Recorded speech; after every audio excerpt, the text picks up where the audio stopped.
ssentebe w'olukiiko lw'episkopi mu ggwanga lwa Uganda Episcopal Conference Bishop Anthony Joseph Zziwa akunze bannayuganda ddala abaana n'avuka okufaayo okuyingira obunnaddiini. Bishop Zziwa nga ye musumba w'ekisere kye Namitiya n'agambye nti n'abantu abatasobola kuyingira bunnaddiini basobola okuyamba ababuyingidde.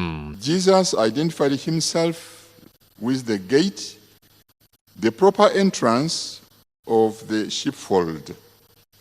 The Pharisees, who were adamant, were like the past rulers who had led God's people astray to become like a sheep without shepherd. Abyongedde ku lutikko ekina mitina abadde akoleddwa mu misa olulala ekereziya kwekuliza olunaku olw'okuyitibwa era n'olunaku lw'omusumba omulungi. Akunze abakkiriza okusigala nga banyeevu mu kukkiriza era beekwese nnyo Katonda ddala mu kiseera kino. Ategeeza nga Paapa Francis bwe yawandiikidde ekereziya ebbaluwa ng'agirambika ku mwezi guno gwa Bikira Mariya n'asaba abakkiriza sapule basomere maka gaabwe. Paapa yatuwandiikidde mu mwezi oguwedde ng'atutegeeza nti mu mwezi guno ogwa Mariya ogwa Meyi tusome sapule buli omu w'oli mu maka n'awantu awala wonna nga tusaba emirembe n'okuwona obulwadde buno obwa ssenyiga omukambwe oyo yatandikira e China. Atangaza kulama kw'abajulizi omwaka guno nti kwasaziddwamu olw'embeera gye tulimu.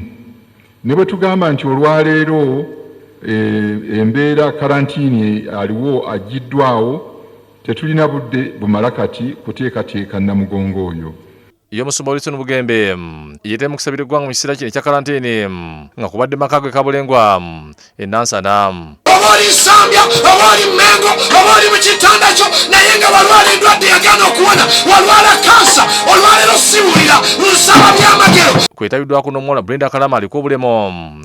Ategeeza mu kiseera kino ekya karantiini bafunye ebizibu bingi nga tebasobola kutambula. Nga kisinza kumusaba kubanga tusobola kugendako mu kyaki kusaba ate oba tusobola kugendako mu kyaki kusaba olina kusigala waka ku TV.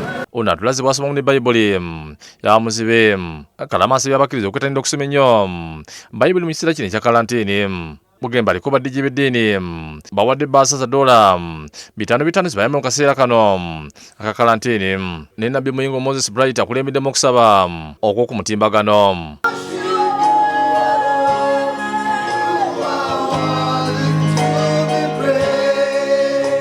Bayimbye ennyimba ez'okusiza n'okwegayirira Omutonzi okutuvuunusa embeera eriwo. Mu kubuulira Nabbi Muyingo ategeeza nti embeera eri mu ggwanga Bayibuli yagyogeraku n'asaba buli omu wali okubeera omugumiikiriza. Nti kino kiseera si kya kubleminga. Weetaaga obeere omukakkamu. Okakkane ekisinga obukulu ogumiikirize.